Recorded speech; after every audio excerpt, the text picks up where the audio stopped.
ओम नमो भगवते वासुदेवाय।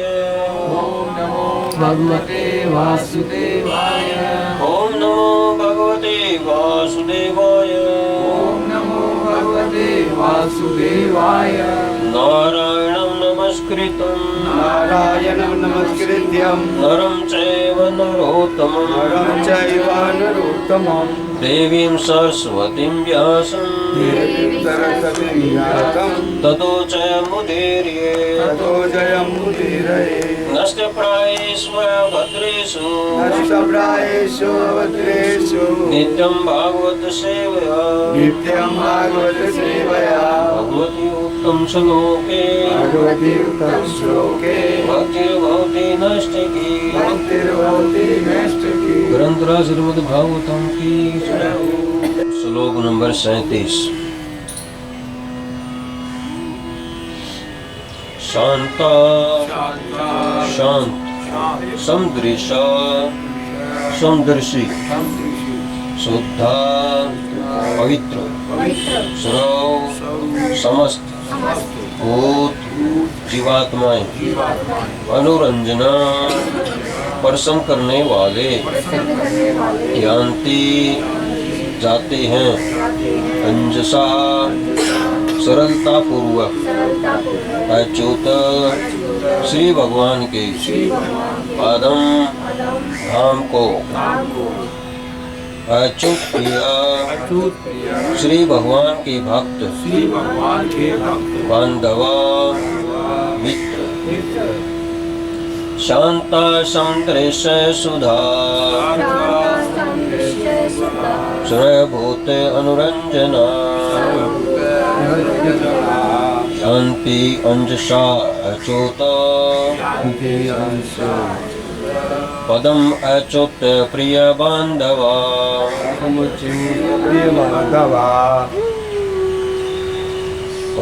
शिला प्रभुपाद द्वारा शिला प्रभुपाद की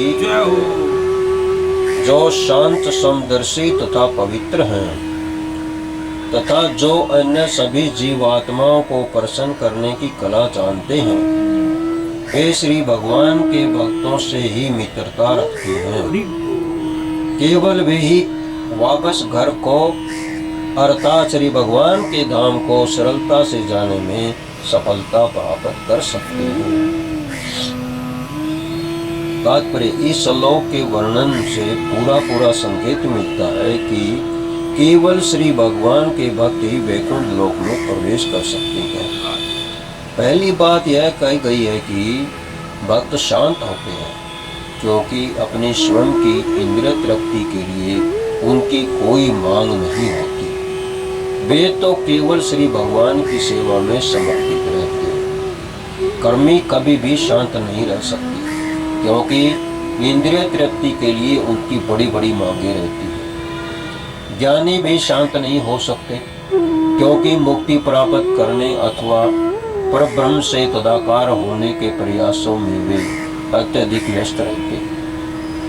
इसी प्रकार से योगी योग शक्ति प्राप्त करने हेतु शांत बने रहते हैं किंतु भक्त शांत रहता है क्योंकि वह श्री भगवान पर पूर्णतः समर्पित होता है और अपने आप को नितांत असहाय समझता है। जिस प्रकार शिशु अपने माता पिता पर आश्रित रहकर परम शांति पाता है उसी प्रकार भक्त भी पूर्ण पुरुषोत्तम भगवान की कृपा पर आश्रित रहने के कारण पूरी तरह से शांत रहता है। बच्चा जब अपनी माँ की गोद में पिता के पास होता है उसको कोई खतरा नहीं होता। वो समझता है नहीं कि मेरे पास कोई खतरा है। क्यों? वो अपने आप को सुरक्षित समझता है। इसी प्रकार भक्त भी कभी भी ये महसूस नहीं करते डर से भय से कि वो भगवान को अपना आश्रय मानते हैं और हमेशा ही वो शांत रहते हैं भगवान की कृपा के कारण। तो भक्त समदर्शी होता है, वह सबको एक ही दिव्य भूमिका पर देखता है। भक्त जानता है कि यद्यपि अपने पूर्व कर्मों के अनुसार ही बद्ध जीव विशेष शरीर धारण करता है किंतु वस्तुतः हर जीव परमेश्वर का अंश होता है। भक्त सभी जीवात्माओं को आध्यात्मिक दृष्टि से देखता है और देहात्म बुद्धि के स्तर पर जीव जीव में भेद नहीं करता। ऐसा गुण भक्तों की संगति से ही उत्पन्न होता है। भक्तों की संगति के बिना मनुष्य कृष्ण चेतना में प्रगति नहीं कर सकता। इसलिए हमने अंतर्राष्ट्रीय कृष्ण भावनामृत संघ स्थापित किया है। वास्तव में जो भी इस संघ में रहता है उसमें स्वतः कृष्ण चेतना उत्पन्न हो जाती है। भक्त श्री भगवान को प्रिय होते हैं और श्री भगवान भक्त को। केवल इस स्तर पर ही मनुष्य कृष्ण चेतना में प्रगति कर सकता है। कृष्ण भावना भावित व्यक्ति अथवा श्री भगवान के भक्त हर किसी को प्रसन्न रख सकते हैं, जैसा कि कृष्ण भावनामृत आंदोलन से परिलक्षित होता है। हम बिना भेद के सबको आमंत्रित करते हैं। हम सबसे बैठने और हरे कृष्ण मंत्र का जप करने को कहते हैं और हम जितना भी प्रसाद दे सकते हैं लेने को कहते हैं। इस प्रकार सभी हमसे प्रसन्न रहते हैं। यही विशेषता है। सर्वभूतानुरंजना। जहाँ तक शुद्धता का प्रश्न है, भक्तों से अधिक शुद्ध कोई हो नहीं सकता। जो विष्णु का नाम एक बार भी लेता है तुरंत भीतर बाहर से शुद्ध हो जाता है। यह स्मरणे पुंडरीकाक्षम। चूंकि भक्त निरंतर हरे कृष्ण मंत्र जपता रहता है और अतः भौतिक जगत के कल्मश उसके पास नहीं फटकते। इस प्रकार वह वास्तव में शुद्ध हो जाता है। मुचि होए शुचि यदि कृष्ण भजे।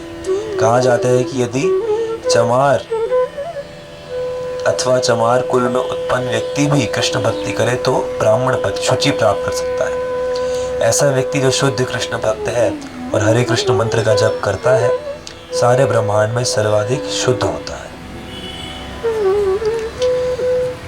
तो यहाँ पर बताया कि केवल ऐसे भक्त ही वापस भगवान के धाम जा सकते हैं। और मुचि होए शुचि यदि कृष्ण भजे, शुचि होए मुचि यदि कृष्ण त्यजे।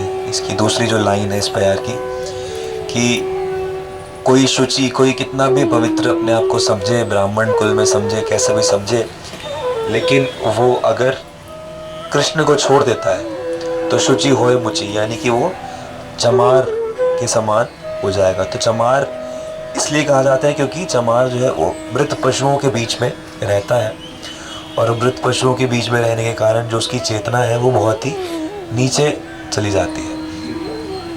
और भक्त के बारे में जैसे बताया कि भक्त समदर्शी है कि वो सभी जीवों में भगवान को देखता है, सभी जीवों में आत्मा को देखता है और आत्मा के साथ परमात्मा को देखते हुए सभी जीवों की सेवा करता है। और प्रभुपाद जी ने उदाहरण दिया कि जैसे हम भक्ति में कर रहे हैं कि ये जो चेतना है ये भक्तों के संग से ही विकसित हो सकती है। तो हमें भक्तों का संग करना है और जो अभी चेतना में उन्नत नहीं है उन्हें भक्ति का संग देना है। ये भी बहुत आवश्यक है कि हम सभी भक्तों का, उन्नत भक्तों का संग करते रहें और बाकी लोगों का जो भक्ति के बारे में कुछ भी नहीं जानते उन्हें ऐसा संग दे जिससे वो भी इसे स्वीकार कर सकें और ये जान सके कि जिस तरह ध्रुव महाराज भगवान के धाम वापस जा रहे हैं, इसी प्रकार हमें भी भगवान के धाम वापस जाना है। तो आज 2 आचार्यों के तिरुभाव दिवस है। आज के दिन वो भगवान के धाम वापस जाते हैं। तो सबसे पहले एक है रसिकानंद मुरारी। तो रसिकानंद प्रभु जो है बंगाल में इनका जन्म होता है और बचपन से ही बहुत बुद्धिमान, बहुत ही सुंदर, बहुत ही शुद्ध कृष्ण भक्ति थोड़ी थोड़ी करते थे, लेकिन पिताजी ने जल्दी विवाह कर दिया और हमेशा यही चिंतन रहता था कि कब ऐसा होगा कि मुझे कृष्ण भक्ति मिलेगी, कब होगा कब होगा। तो एक दिन शाम के समय ऐसे ही बैठे बैठे भगवान से प्रार्थना कर रहे थे तो आकाशवाणी होती है कि तुम चिंता मत करो, श्यामानंद तुम्हें अपनी शरण में लेंगे।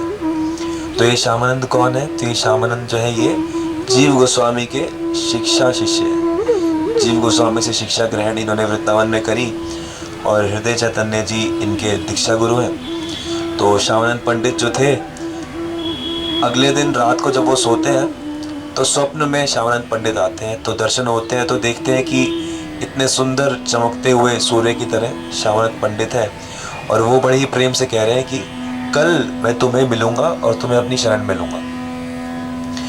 तो श्यामानंद प्रभु जो है अगले दिन कीर्तन करते हुए बहुत सारे शिष्यों के साथ उनके ग्राम में आते हैं और जैसे ही दूर से आते हुए देखते हैं ये रसिकानंद मुरारी, तो ये बड़े ही प्रसन्न हो जाते हैं और उनकी शरण में जाते हैं। और जो श्यामानंद प्रभु है वो उनको अपना शिष्य, उनको और उनकी पत्नी को, दोनों को अपना शिष्य स्वीकार करते हैं। और फिर कुछ दिनों तक रसिकानंद प्रभु उनके साथ साथ भ्रमण करते हैं, संकीर्तन करते हुए, भ्रमण करते हुए।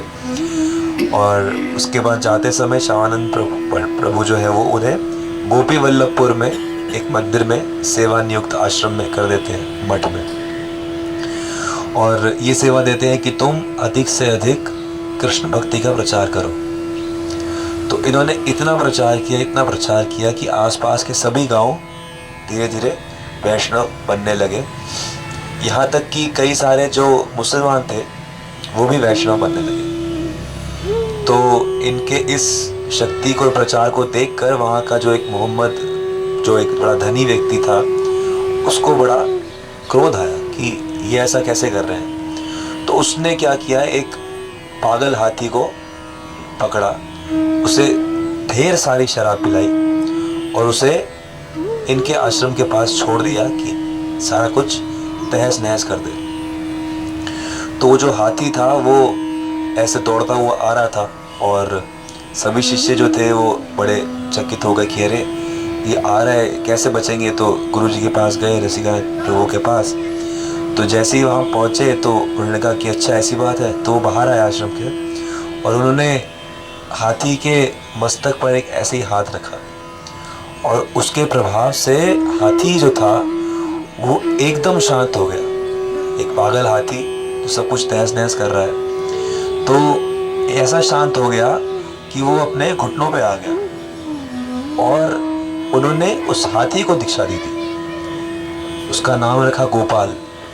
और अब वो हाथी जो आश्रम को तोड़ने आया था वो आश्रम का रक्षक बन गया। इसके बाद उन लोगों ने और कई बार गुंडों को भेजकर कुछ चोरी, कुछ मारपीट, कुछ तोड़फोड़ की कोशिश की और ये हाथी रक्षक बन के वहाँ पे रहता था और एकादशी के दिन कुछ नहीं खाता था। तो उस हाथी का नाम उन्होंने गोपाल रखा और वो उनका शिष्य बना। हालांकि फिर धोखे से कुछ ऐसे ही लोगों ने उस हाथी को भी जहर खिलवा दिया एक बार, तो उस हाथी ने कालांतर में प्राण छोड़े। लेकिन ये दिखा कि कैसे भक्ति जो है वो अगर कृपा हो जाए तो मनुष्य शरीर के अलावा भी कोई शरीर जो है वो कृपा के माध्यम से अंत बन सकता है। वो साधना नहीं कर सकता लेकिन कृपा उसको भी मिल सकती है। ऐसे उदाहरण है, 2 शेरों को भी इन्होंने शांत किया। और इनकी जो समाधि है तो ये श्री खीरचोर गोपीनाथ जी का जो मंदिर है जहाँ पर भगवान ने खीर चुराई थी माधवेंद्रपुरी के लिए, तो वहाँ पर इनकी समाधि है। तो ऐसी कथा आती है कि ये अकेले ही निकल पड़े जिस दिन इन्हें जाना था। 16 साल तक इन्होंने भगवत भक्ति का प्रचार किया और उसके बाद ये निकल पड़े और रेमुना पहुँचे, बालेश्वर जो आज के समय में है, और वहाँ पर पहुँच के हरि कथा करने लगे। हरि कथा करे और करते करते करते करते फिर सब भक्तों से कहा कि अब आप कीर्तन करो। तो जैसे कीर्तन प्रारंभ हुआ तो ये कीर्तन में नृत्य करते करते करते उन्हीं विग्रह में, जो गोपीनाथ जी हैं, उन्हीं विग्रह में सशरीर चले गए। तो जैसे यहाँ ध्रुव महाराज सशरीर जा रहे हैं तो ये भी सशरीर ही भगवत धाम चले गए और वहाँ पर इनकी स्मारक जो है वो समाधि बनाई गई है। तो ये रसिकानंद प्रभु हैं जो श्यामानंद प्रभु के शिष्य थे। और इसके अलावा आज है श्री जगन्नाथ दास बाबा जी का तिरुभाव दिवस।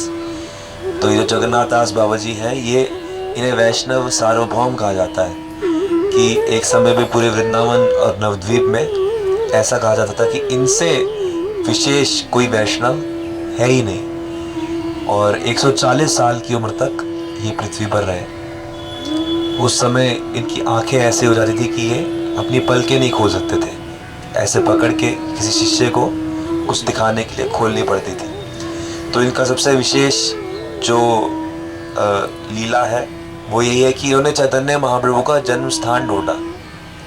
चैतन्य महाप्रभु जब अवतरित हुए और अपनी लीला संपन्न करके गए तो उसके बाद बाढ़ के कारण और बाकी सब चीज़ों के कारण, भौगोलिक परिवर्तन के कारण चैतन्य महाप्रभु का जो जन्म स्थान था उसके बारे में लोग ठीक से नहीं जानते थे। तो भक्ति विनोद ठाकुर जो थे उनकी ये इच्छा थी कि मैं ढूंढूं कि कहाँ है, क्योंकि कुछ लोग जिसको जन्म स्थान कहते थे वो पौराणिक रिकॉर्ड से मिल नहीं खाता था। तो भक्ति विनोद ठाकुर तो सरकार में थे तो वो ढूंढते थे। तो करते करते अपने जो लोग गए हैं नवद्वीप, तो ये पता है कि नदी के दूसरी तरफ जालंगी नदी है, जालंगी नदी के दूसरी तरफ भक्ति विनोद ठाकुर का घर है। तो वहाँ से उन्होंने देखा दूर से एक बहुत ही विशेष ज्योति जो है वो आकाश से लेके एक भूमि पर पड़ रही है। तो उन्हें देखा तो उन्हें दिव्य अनुभव हुआ। अगले दिन सुबह वो ढूंढते ढूंढते उस भूमि में पहुंचे तो उन्होंने देखा वहाँ पर बहुत ही घना तुलसी जी का वन है। गाँव वाले से पूछा तो बताया कि ये भूमि ऐसी ही है, यहाँ पर कुछ भी उगाते हैं तो उगता नहीं है, बंजर है, तुलसी अपने आप उगती रहती है। तो उनको अंदेशा हुआ कि शायद यही जन्म स्थान है। तो उन्होंने इस चीज़ को कंफर्म करने के लिए जगन्नाथ दास बाबा जी को बुलाया। और जगन्नाथ दास बाबा जी उस समय चल नहीं सकते थे तो टोकरी में बैठ कर आए।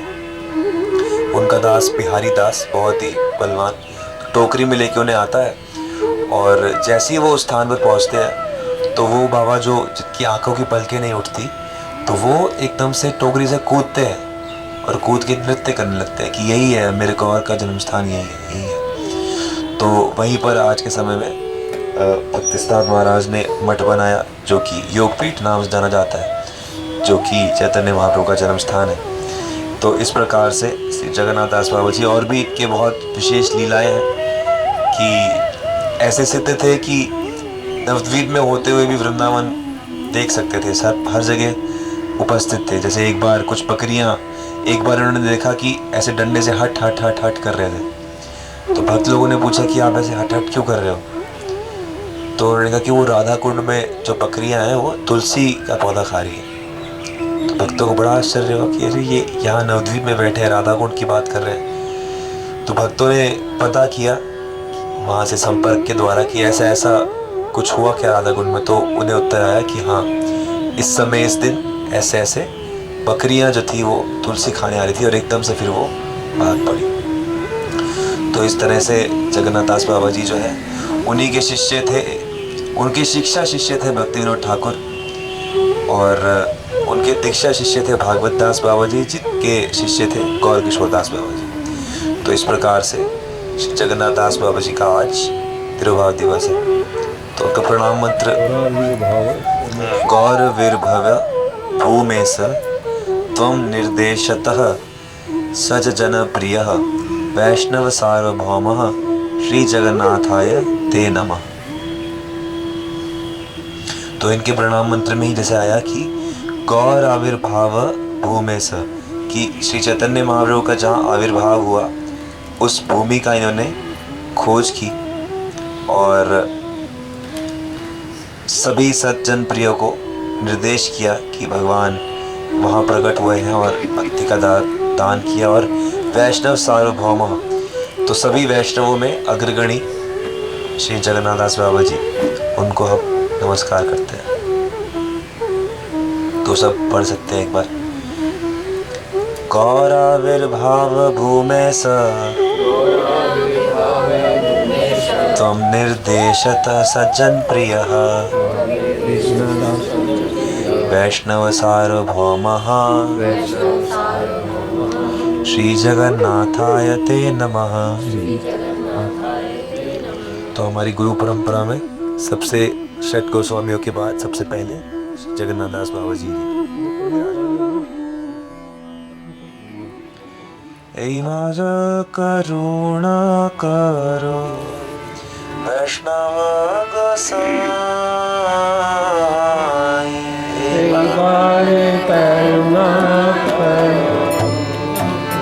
वैष्णव गोसाई पतित पावन तुम बिन गय हो ना।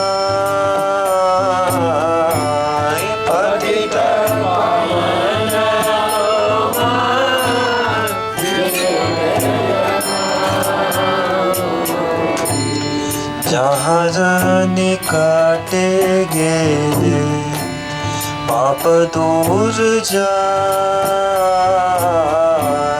जहाँ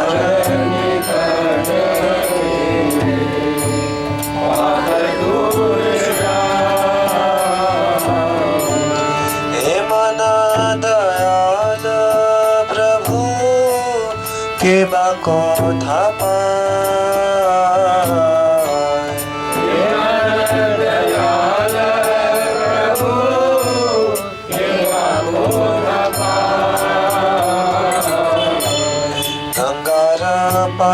परशहिले पश्चाते पवन,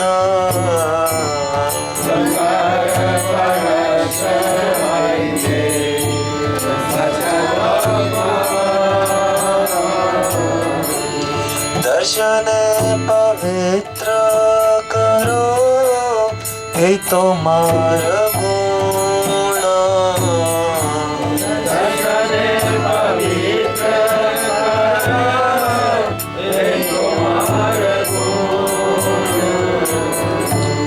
हरि स्थान अपराधे तारे हरि नाम,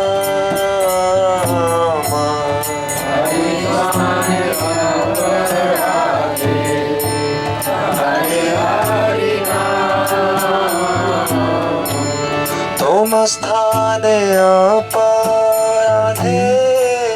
नहीं परित्राणा,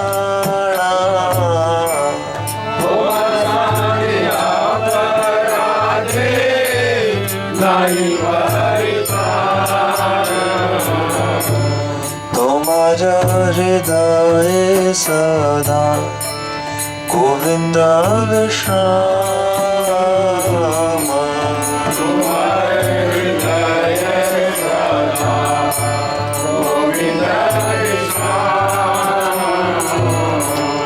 गोविंद कहे नाम कृष्ण पराण,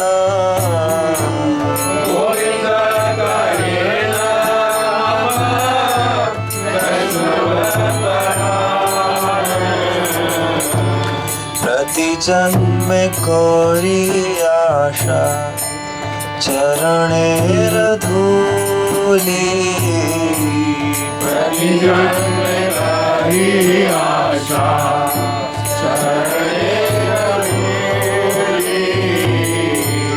नरोत्तमे करो दया अपनार बोली,